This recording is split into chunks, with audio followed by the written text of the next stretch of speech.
ये स्टोरी है एक ऐसे बच्चे की जिसका बाप 2 साल में ही मर गया और उसकी माँ ने उसे बहुत मेहनत से पाला, जिसे बिजनेस में अपने बिजनेस पार्टनर से धोखा मिला। लेकिन इसके बावजूद उसने सदी की सबसे लग्जरी कार बनाई, मर्सिडीज बेंज। ये कार इतनी फेमस हुई कि ये हिटलर की मोस्ट प्रेफर्ड कार बन गई। लेकिन इस लग्जरी कार का एक डार्क पास्ट भी है और वो ये है कि हिटलर के कहने पर इन्होंने 63,000 मजदूरों से जबरदस्ती अपनी फैक्ट्रीज पर काम करवाया। और इससे भी इंटरेस्टिंग बात यह है कि जो मर्सिडीज बेंज है उसमें जो वर्ड है मर्सिडीज, वो एक अमीर आदमी की बेटी का नाम है। लेकिन उसकी बेटी के नाम से ये कार का नाम क्यों पड़ा? अगर आप इन सारे सवालों के जवाब जानना चाहते हैं तो पॉपकॉर्न उठाइए और ध्यान से देखिए इस डॉक्यूमेंट्री को।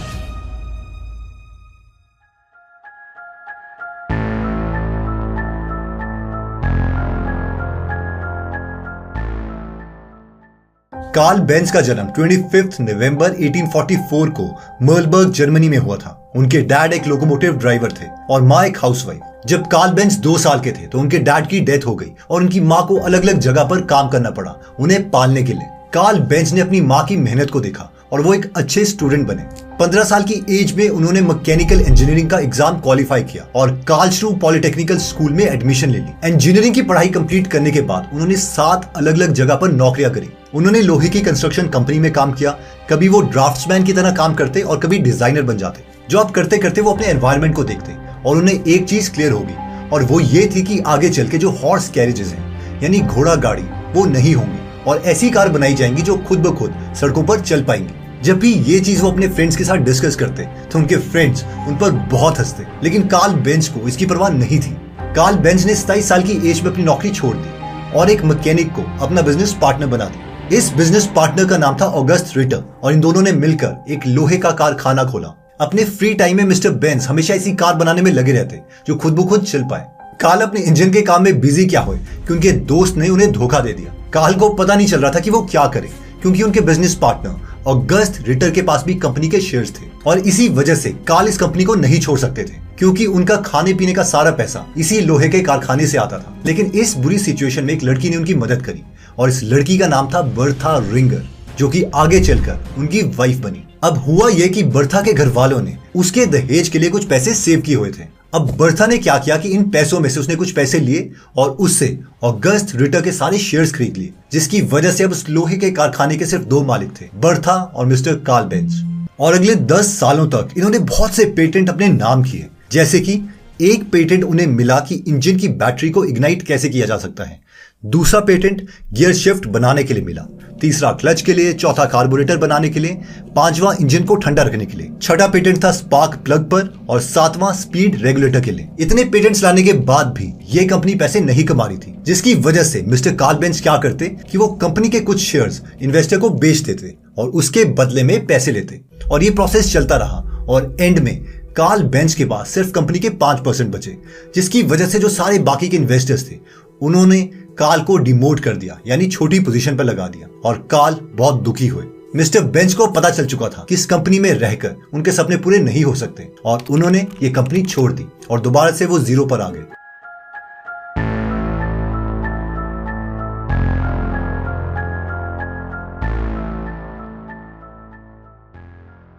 कुछ हफ्तों के बाद बेंज 2 भाइयों से मिले जिनका नाम था मैक्स रोज और फ्रेडरिक विल्हेम, जो कि दोनों एक साइकिल शॉप के ओनर थे। इन तीनों ने मिलकर एक नई कंपनी बनाई जिसका नाम रखा गया बेंज एंड सी। इस कंपनी को जल्दी सक्सेस मिल गई। बेंज को यहाँ पर बहुत टाइम मिल रहा था अपने इंजन पर काम करने के लिए और 1885 में उन्होंने एक ऐसी कार बनाई जो खुद ब खुद चल सकती थी और इसे पेटेंट भी करवाया और इसे नाम दिया गया बेंज पेटेंट मोटर वैगन। इसकी maximum speed 16 kilometre per hour थी। अब ये जो मॉडल 1 था इसे कंट्रोल करना बहुत ही डिफिकल्ट था और एक बार पब्लिक डेमोन्स्ट्रेशन हो रही थी और ये मॉडल जाके सीधा दीवार से टकरा गया, जिसकी वजह से जो मॉडल था ये बहुत ही कम बिका। अगले ही साल यानी 1889 में इन्होंने मॉडल 2 निकाला और 2 साल के बाद मॉडल 3। मिस्टर बेंज की वाइफ बर्था को यकीन था कि ये मॉडल 3 बहुत अच्छा है और इसे ज्यादा बेचने के लिए इसकी पब्लिसिटी की जानी चाहिए, लेकिन मिस्टर बेंज इससे राजी नहीं थे। वो जानते थे कि ये मॉडल 1 की तरह कहीं टकरा गया तो ये दोबारा से मॉडल्स नहीं बिकेंगे, इसलिए वो इसकी पब्लिसिटी नहीं कर रहे थे। फिर 4 अगस्त 1888 को बर्था ने कुछ डिसाइड किया। वो रात को छुपके से अपने 5 बच्चों के पास गई। उनमें से 2 बच्चों के कान में उसने कुछ कहा और आके वापस अपने हस्बैंड के साथ लेट गई। अब अगले सुबह उसने जो किया उसके बारे में किसी ने भी नहीं सोचा था कि बर्था एक ऐसा स्टेप उठा सकती है।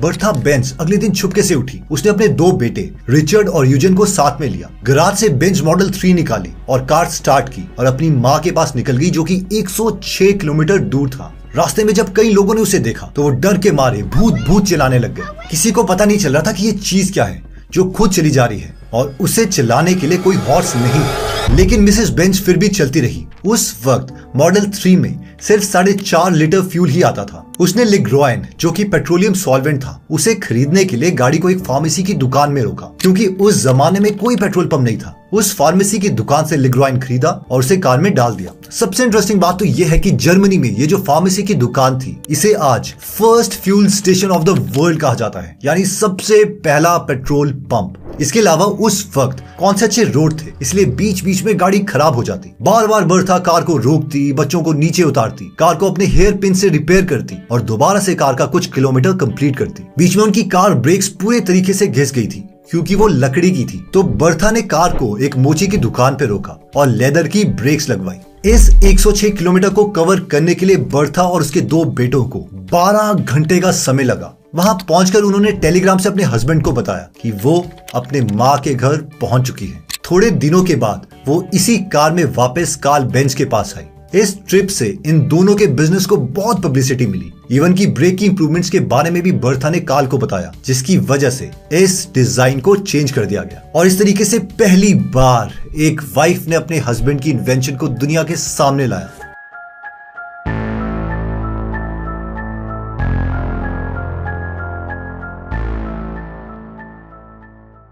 बर्था की इस एक्टिविटी से कंपनी को बहुत पब्लिसिटी मिली और इनका इंटरनल कंबस्टन इंजन बहुत बिका और बेंज दुनिया की सबसे बड़ी ऑटोमोबाइल कंपनी बन गई। और 1899 में इन्होंने पूरी दुनिया में 572 कार्स बेची। ये नंबर उस वक्त के लिए बहुत बड़ा है क्योंकि सारे लोग सिर्फ घोड़ा गाड़ी यूज करते थे और सिर्फ अमीर लोग ही इन कार्स को अफोर्ड कर पाते थे। इस वक्त बेंज की कंपनी बहुत अच्छी चल रही थी, लेकिन एक और कंपनी थी जो इनकी कॉम्पिटिटर बन गई और वो बेंज की तरह ही बहुत अच्छी कार्स बना रही थी। इस कॉम्पिटिटर का नाम था डायमर मोटर्स। अब इसमें 2 पार्टनर्स थे, गॉटलीब डायमर और विल्हेम मेबैक। अब ये दोनों थे तो इंजीनियर्स ही, लेकिन जो डायमर थे वो एक बहुत अच्छे बिजनेसमैन भी थे। वो जानते थे कि अपने बिजनेस से मैक्सिमम प्रॉफिट कैसे निकालना है। लेकिन ये समझ और उतने अच्छे बिजनेसमैन मिस्टर कार्ल बेंज नहीं थे। 1887 में Daimler motors front engine motor car बना चुकी थी, जो कि आज की कार के जैसे दिख रही थी, यानी कि बेंज की गाड़ियों से भी अच्छी दिख रही थी। और इसके बाद डायमर मोटर्स ने बनाई अपना मास्टरपीस, जो कि था मर्सिडीज 35 HP। अब इस कार का नाम मर्सिडीज क्यों पड़ा, इसके पीछे की स्टोरी भी बहुत इंटरेस्टिंग है। एक्चुअली उस वक्त एक रिच बिजनेसमैन था जिसका नाम था एमिल जेलेनिक, जो कि बहुत सी कार्स बेचता था। आज के जमाने में हम कह सकते हैं कि उसका एक शोरूम था। उसने डायमर मोटर्स के मालिक को कहा कि देखो, मैं तुम्हें कार का बहुत बड़ा ऑर्डर दे सकता हूं, लेकिन मेरी 2 शर्तें हैं। शर्त नंबर 1, ये जो नई कार है वो पुराने मॉडल से सबसे बेटर होनी चाहिए। शर्त नंबर 2, इस कार का नाम मेरी बेटी मर्सिडीज के ऊपर रखा जाएगा। डायमर मोटर कंपनीज के मालिकों ने ये बात मान ली और ये मॉडल बहुत ही फेमस हुआ। इसके बाद जर्मनी के इकोनॉमिक हालात अच्छे नहीं थे, जिसकी वजह से दोनों बेंज और डायमर की कार्स नहीं बिक रही थी। अब इन दोनों कंपनीज ने डिसाइड किया कि इन्हें मर्ज कर जाना चाहिए और इन्होंने एक्चुअल में किया भी ऐसा ही, और इस कंपनी को नाम दिया गया डायमर बेंज कंपनी। इसके बाद जितने भी मॉडल्स इन दोनों कंपनी ने निकाले उन्हें डायमर बेंज कहने के बजाय इन्होंने मर्सिडीज बेंज कहा, जैसे कि Mercedes model S, model SSK etcetera. और इन सारे मॉडल्स को एक बहुत ही फेमस डिजाइनर ने डिजाइन किया था जिसका नाम था Ferdinand Porsche. I hope Porsche नाम आपने जरूर सुना होगा। अप्रैल 1929 में कार्ल बेंज की डेथ हो गई जब वो 84 इयर्स के थे, और इसके बाद एंट्री हुई एडोल्फ हिटलर की।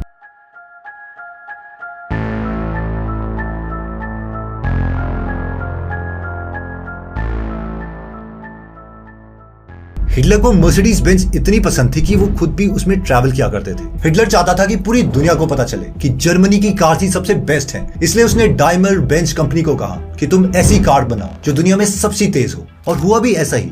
जितने भी उस वक्त वर्ल्ड में कार रेसेस हुई उसमें से मैक्सिमम रेस बेंज की कार ने जीती। एक और कंपनी उस वक्त ये कार रेस जीत रही थी जिसका नाम था ऑटो यूनियन, लेकिन ये भी जर्मनी की ही कंपनी थी। फिर 1939 में वर्ल्ड वॉर सेकंड स्टार्ट हो गई। सेकंड वर्ल्ड वॉर के दौरान हिटलर ने जर्मनी की मैक्सिमम कंपनीज को कहा कि वो अब सिर्फ आर्मी के लिए प्रोडक्ट्स बनाएंगी। इसलिए डाइमर बेंज कंपनी ने भी अपने मेन प्रोडक्शन बंद कर दिया और नाजी जर्मनी के लिए व्हीकल्स और ट्रक्स बनाना स्टार्ट कर दिया। हिटलर ने जब बेंज कंपनी को और ट्रक बनाने के लिए कहा तो पहले तो बेंज कंपनी ने विमेन वर्कर हायर करे, लेकिन जब इससे भी बात नहीं बनी तो जो ज्यूज प्रिजनर थे उन्हें वर्कर बना के उनसे जबरदस्ती काम करवाया। एक टाइम पर 63,000 प्रिजनर बेंज कंपनी के लिए काम कर रहे थे। जब जर्मनी वॉर हार गई तो इन कंपनीज की इमेज बहुत खराब हो गई कि इन्होंने प्रिजनर से जबरदस्ती काम करवाया है, जो कि डाइमर बेंज कंपनी ने एक्सेप्ट भी किया।